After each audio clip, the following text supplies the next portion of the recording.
trouble in paradise for Harry and Meghan? Oh yes, let me explain.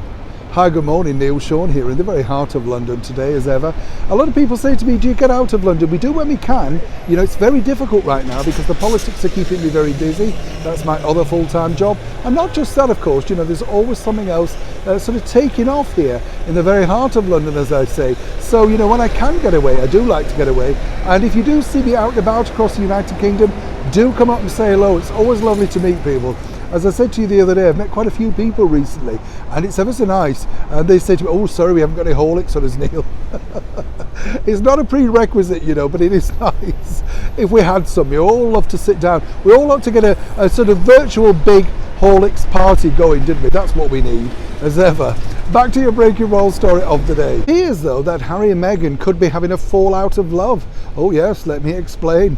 As we know, Harry and Meghan decided to depart this wonderful country of ours to strike it out alone, you know, independence, privacy, take on the world, or as Harry said, sign on for Netflix because nothing else was coming forward. His father had cut him off and he needed some money.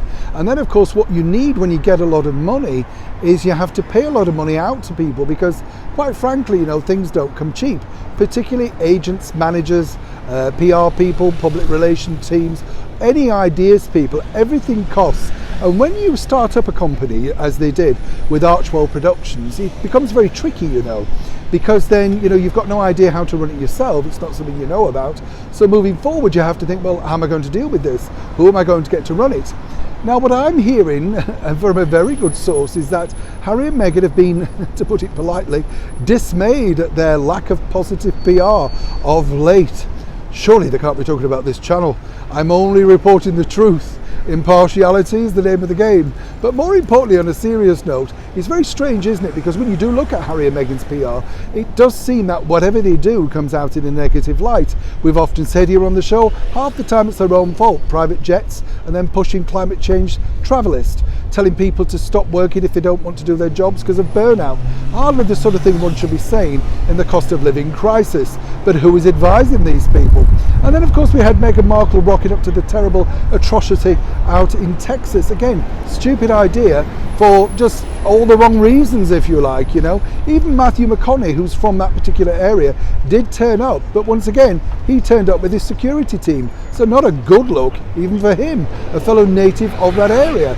So a source tells me that both Harry and Meghan are now seriously looking at revamping their team, their outlet, and as ever, we have to say allegedly.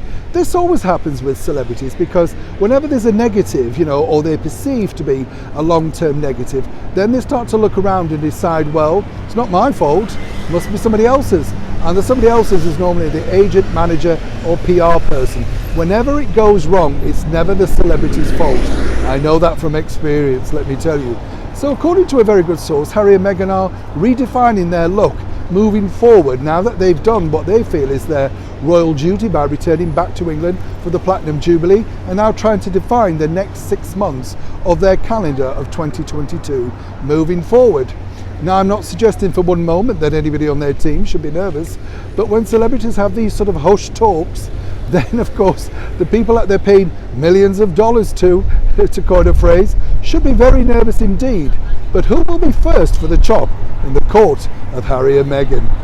Neil Sean in the very heart of London.